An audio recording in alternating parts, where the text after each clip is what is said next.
लगभग एक सदी से हम सब एक ही कहानी सुनते आए हैं कि हर चीज मतलब अंतरिक्ष, समय, पदार्थ, ऊर्जा, सब कुछ एक असाधारण घटना से शुरू हुआ, द बिग बैंग। एक ऐसा पल जब पूरा ब्रह्मांड एक सुई की नोक से भी छोटी जगह में सिमटा हुआ था और फिर अचानक फैलना शुरू हो गया। ये हमारे ब्रह्मांड की उत्पत्ति की कहानी है। लेकिन क्या होगा अगर ये कहानी अधूरी हो? क्या हो अगर ये पहला अध्याय है ही नहीं? क्या होगा अगर बिग बैंग शुरुआत नहीं बल्कि एक बहुत पुरानी, बहुत बड़ी हकीकत का बस सबसे नया अध्याय हो? आज हम इसी धारणा की गहराई में उतरेंगे। हमारे पास जो स्रोत हैं वे इस स्थापित विचार को चुनौती देते हैं कि बिग बैंग ही हर चीज का आरंभ था। वे हमें समय के पर्दे के पीछे झांकने के लिए मजबूर करते हैं। तो चलिए इस ब्रह्मांडीय गुत्थी को परत दर परत सुलझाते हैं। ठीक है, तो इससे पहले कि हम पर्दे के पीछे देखें, हमें यह समझना होगा कि यह पर्दा है क्या। जब वैज्ञानिक बिग बैंग कहते हैं तो उनका मतलब किसी धमाके से तो नहीं होता जैसा फिल्मों में दिखाते हैं। ये कोई आग का गोला नहीं था जो खाली जगह में फटा हो। बिल्कुल सही कहा आपने, ये असल में स्पेस का ही विस्तार था। बिग बैंग हर जगह एक साथ हुआ क्योंकि उस एक पल में ब्रह्मांड ही वो हर जगह था। सोचिए, अगर हम समय की फिल्म को उल्टा चलाएं तो हम देखेंगे कि आकाशगंगाएं एक दूसरे की तरफ दौड़ रही हैं, ब्रह्मांड गर्म और घना होता जा रहा है, जब तक कि सब कुछ, अरबों आकाशगंगाएं, खरबों तारे, सब एक अविश्वसनीय रूप से गर्म और घनी अवस्था में सिमट ना जाएं। वैज्ञानिक इसे सिंगुलैरिटी कहते हैं। और यहीं पर हमारी कहानी में एक दीवार आ जाती है ना? सिंगुलैरिटी पे आके सब कुछ रुक जाता है। हाँ, यहीं आके भौतिकी के सारे नियम, हमारे जाने पहचाने सारे समीकरण वो टूट जाते हैं। जनरल रिलेटिविटी, क्वांटम मैकेनिक्स कोई काम नहीं करता। समय जैसा हम उसे समझते हैं वो अपना अर्थ खो देता है। अब देखिए, इसका मतलब ये नहीं है कि सिंगुलैरिटी से पहले कुछ नहीं था। इसका सीधा सा मतलब ये है कि हमारे विज्ञान के पास उस स्थिति का वर्णन करने के लिए शब्द या कह लें गणित नहीं है। ये हमारे ज्ञान की सीमा है। तो ये कहना कि बिग बैंग से पहले क्या था पूछना ही गलत है, क्योंकि समय खुद बिग बैंग से शुरू हुआ। ये पारंपरिक जवाब है। यही पारंपरिक जवाब है, लेकिन अब बहुत से भौतिक विज्ञानी इस जवाब से संतुष्ट नहीं है।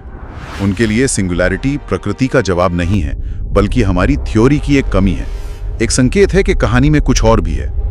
यहीं पर निश्चितता समाप्त होती है और असली दिलचस्प अटकलें शुरू होती हैं। तो अगर भौतिकी के नियम सिंगुलैरिटी पर टूट जाते हैं तो यह अपने आप में एक समस्या है।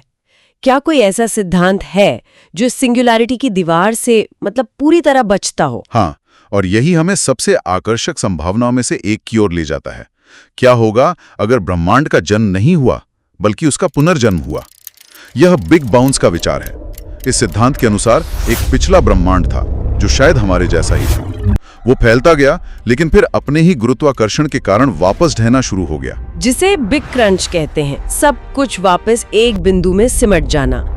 लेकिन क्या ये हमें वापस उसी सिंगुलैरिटी की समस्या पर नहीं ले आता? सामान्य सापेक्षता के अनुसार हाँ, ले आता है। लेकिन जब ब्रह्मांड अविश्वसनीय रूप से छोटा हो जाता है तो क्वांटम मैकेनिक्स के प्रभाव हावी हो जाते हैं। और कुछ क्वांटम गुरुत्वाकर्षण के सिद्धांत ये बताते हैं कि ब्रह्मांड एक सिंगुलैरिटी में नहीं सिमटता है। इसके बजाय जब घनत्व एक चरम सीमा तक पहुंचता है तो एक नई प्रतिकारक शक्ति उसे ढहने से रोकती है और उसे वापस बाहर की ओर उछाल देती है। तो ये एक विनाश नहीं बल्कि एक बाउंस है। जैसे एक गेंद को जमीन पर पटकना, वो सिकुड़ती है और फिर वापस उछल जाती है। बिल्कुल, यह ब्रह्मांड का निर्माण नहीं बल्कि उसका पुनर्चक्रण है। एक तरह से रिसाइक्लिंग। एक ब्रह्मांडीय दिल की धड़कन की तरह विस्तार, संकोचन और फिर से विस्तार। अगर ये सच है तो इसका मतलब है कि हमारा ब्रह्मांड सिर्फ 13.8 अरब साल पुराना नहीं है। ये समझ से परे प्राचीन हो सकता है। ब्रह्मांड बार बार मर रहे हैं और पुनर्जन्म ले रहे हैं, और हमारा बिग बैंग बस एक अंतहीन चक्र में सबसे हालिया रीसेट है। रीसेट, ये शब्द दिलचस्प है। ये हमें एक सीधी रेखा में सोचने के बजाय एक चक्र में सोचने पर मजबूर करता है। लेकिन बाउंस थ्योरी समय में पीछे देखती है। क्या कोई ऐसा विचार है जो हमारे ब्रह्मांड के बाहर देखने की कोशिश करता हो? हाँ, और ये हमें शायद सबसे प्रसिद्ध लेकिन सबसे ज्यादा गलत समझे जाने वाले विचारों में से एक पर लाता है, मल्टीवर्स। ये विचार इन्फ्लेशन थ्योरी से आता है। ये थ्योरी कहती है कि बिग बैंग के तुरंत बाद 1 सेकंड के खरब में हिस्से से भी कम समय में ब्रह्मांड एक अविश्वसनीय गति से फैला। इसे कॉस्मिक इन्फ्लेशन कहते हैं। इसने उन छोटी छोटी क्वांटम तरंगों को विशाल ब्रह्मांडीय संरचनाओं में बदल दिया, जिन्हें हम आज आकाशगंगाओं के रूप में देखते हैं। और ये इन्फ्लेशन ही मल्टीवर्स का दरवाजा कैसे खोलता है? क्योंकि थियोरी के अनुसार ये इन्फ्लेशन हर जगह एक साथ नहीं रुका। सोचिए कि आप पानी उबाल रही हैं, बुलबुले बनते हैं और फैलते हैं। इटर्नल इन्फ्लेशन के मॉडल के अनुसार हमारा ब्रह्मांड एक ऐसे ही बुलबुले की तरह है, जहां इन्फ्लेशन रुक गया और तारे और आकाशगंगाएं बन सकी। लेकिन इस बुलबुले के बाहर स्पेस का जो महासागर है, वो अभी भी तेजी से फैल रहा है और उसमें लगातार नए बुलबुला ब्रह्मांड बन रहे हैं। तो हमारा पूरा ब्रह्मांड, जिसमें अरबों आकाशगंगाएं हैं, वो एक विशाल ब्रह्मांडीय महासागर में सिर्फ एक बुलबुला हो सकता है। ठीक यही। और हर बुलबुले के अपने भौतिकी के नियम हो सकते हैं, अपने स्थिरांक, यहां तक कि अपने आयाम भी।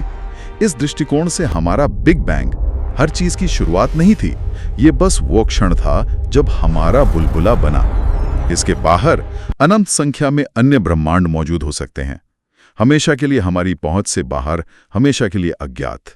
लेकिन यहीं पर एक संशयवादी सवाल पूछता है, अगर ये दूसरे ब्रह्मांड हमारी पहुंच से हमेशा बाहर हैं, अगर हम उन्हें कभी देख या माप नहीं सकते, तो क्या ये विज्ञान से ज्यादा दर्शन शास्त्र या कल्पना नहीं बन जाता? हम इसे साबित कैसे कर सकते हैं? ये एक बहुत ही जायज आलोचना है।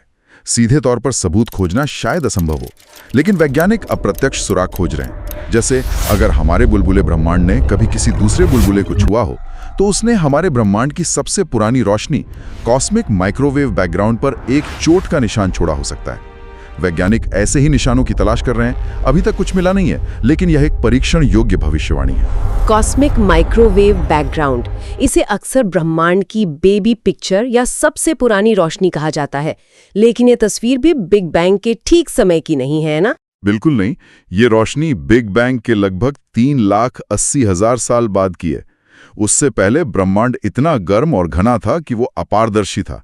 प्रकाश यानी फोटोन परमाणुओं से टकराकर बिखर जाते थे, वे कहीं जा ही नहीं सकते थे। जैसे आप घने कोहरे में टॉर्च जलाते हैं, रोशनी फैल जाती है। कॉस्मिक माइक्रोवेव बैकग्राउंड यानी CMB वो क्षण है जब ब्रह्मांड इतना ठंडा हो गया कि परमाणु बन सकें और वो कोहरा छट गया। प्रकाश पहली बार आजादी से यात्रा कर सका। वाह!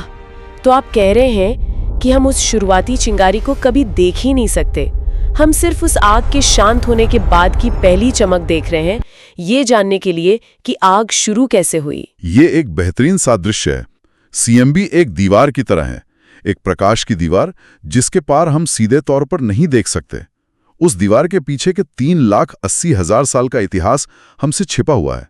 जो भी हुआ, इन्फ्लेशन या शायद एक बाउंस, वो सब उस पर्दे के पीछे हुआ। और ये हमें एक और परेशान करने वाले विचार पर लाता है।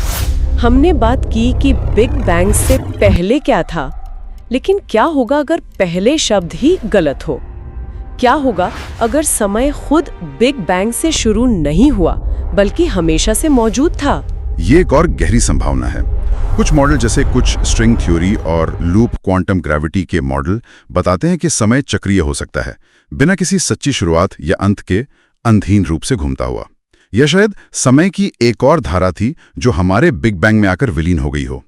यहाँ आकर्षक बात यह है कि अगर बिग बैंग से पहले समय मौजूद था, तो कारण और प्रभाव का नियम भी इससे आगे तक फैला हो सकता है। जिसका मतलब है कि बिग बैंग का कोई कारण होना चाहिए। हाँ, इसका मतलब है कि इससे पहले कुछ था, किसी चीज ने इसे शुरू किया। और यह विचार भौतिकी को डराता भी है और आकर्षक भी करता है, क्योंकि इसका मतलब है कि ब्रह्मांड का एक ऐसा इतिहास है जिसे हम शायद कभी नहीं देख पाएंगे। हमारी पूरी ब्रह्मांडीय कहानी एक ऐसी किताब की तरह है जिसका पहला अध्याय गायब है, या शायद वो अध्याय एक ऐसी भाषा में लिखा है जिसे हम अभी तक समझ नहीं पाए हैं। ठीक है, तो हमने समय में पीछे देखा, हमने अपने ब्रह्मांड के बाहर देखा, लेकिन एक और भी गहरी और रहस्यमयी संभावना है जो इन दोनों को मिलाती है। क्या होगा अगर हमारा ब्रह्मांड किसी प्राकृतिक घटना से नहीं, बल्कि किसी दूसरी दुनिया की घटना से पैदा हुआ हो? यहाँ हम किसी बुद्धिमान शक्तियां निर्माता की बात नहीं कर रहे हैं। हम बात कर रहे हैं हमारे ब्रह्मांड से परे की भौतिकी की। एक सट्टा लेकिन गणितीय रूप से सुसंगत सिद्धांत यह है कि ब्रह्मांड ब्लैक होल के अंदर पैदा हो सकते हैं। एक मिनट रुकिए, आप कह रहे हैं कि जब हमारे ब्रह्मांड में कोई विशाल तारा मरकर ब्लैक होल बनाता है, तो उसके अंदर एक नया ब्रह्मांड बन सकता है? सिद्धांत यही कहता है। इसके अनुसार जब एक ब्लैक होल के केंद्र में पदार्थ एक सिंगुलैरिटी में ढहता है तो वो वास्तव में एक बाउंस से गुजरता है और एक नए युवा ब्रह्मांड के लिए बिग बैंग बन जाता है। वो नया ब्रह्मांड हमारे ब्रह्मांड के अंदर नहीं बल्कि अपनी अलग स्पेस टाइम की जेब में मौजूद होता है, जो केवल उस ब्लैक होल के माध्यम से जुड़ा होता है। इस तर्क से हमारा पूरा ब्रह्मांड किसी और पुराने जनक ब्रह्मांड में बने ब्लैक होल के अंदर का हिस्सा हो सकता है। ये सोचना ही अविश्वसनीय है। तो हमारा अस्तित्व, हमारे तारे, हमारी पृथ्वी, ये सब किसी और वास्तविकता में हुए एक तारे की मृत्यु का परिणाम हो सकता है? अगर ये सच है तो हमारा ब्रह्मांड शून्य से नहीं बल्कि कहीं और हुए विनाश से पैदा हुआ है। विनाश से जन्मा सृजन, ये एक ब्रह्मांडीय वंशावली की तरह है जहां ब्रह्मांड एक दूसरे को जन्म देते हैं। ये डार्विन के विकासवाद का एक ब्रह्मांडीय संस्करण भी सुझाता है। केवल वही ब्रह्मांड जीवित रहते हैं और प्रजनन करते हैं जिनके भौतिक नियम ब्लैक होल बनाने के लिए सबसे अनुकूल होते हैं। तो इन सभी सिद्धांतों को एक साथ रखकर देखें तो इसका क्या मतलब है?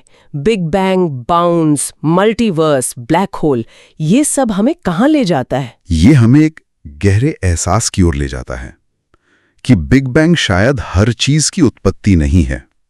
ये हमारे ज्ञान का किनारा है। ये वो क्षितिज है जिसके आगे हमारी वर्तमान दूरबीनें और हमारे वर्तमान समीकरण नहीं देख सकते हैं।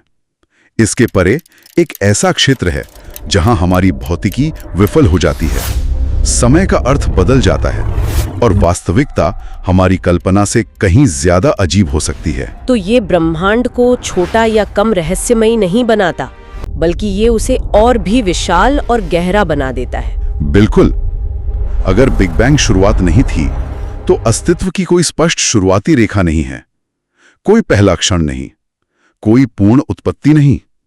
बस वास्तविकता की परतें हैं जो पुरानी परतों पर बनी हैं, समय और स्थान में कल्पना से भी परे तक फैली हुई हैं।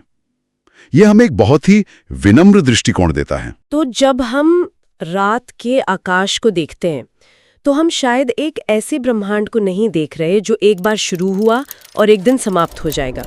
हम शायद कुछ बहुत पुराना, बहुत अजीब और हमारी उम्मीद से कहीं ज्यादा शाश्वत चीज का हिस्सा देख रहे हैं। हम एक कहानी के बीच में हैं जिसकी शुरुआत का हमें पता नहीं और शायद अंत भी न हो। एक अंतिम विचार जिस पर गौर किया जा सकता है, शायद बिग बैंग पहला अध्याय नहीं है, ये बस सबसे पुराना पन्ना हो सकता है जिसे हम अभी भी पढ़ पा रहे हैं। असली कहानी शायद उन पन्नों में लिखी है जो इससे पहले आते हैं और हम अभी अभी उन्हें पलटने का तरीका सीखना शुरू कर रहे हैं।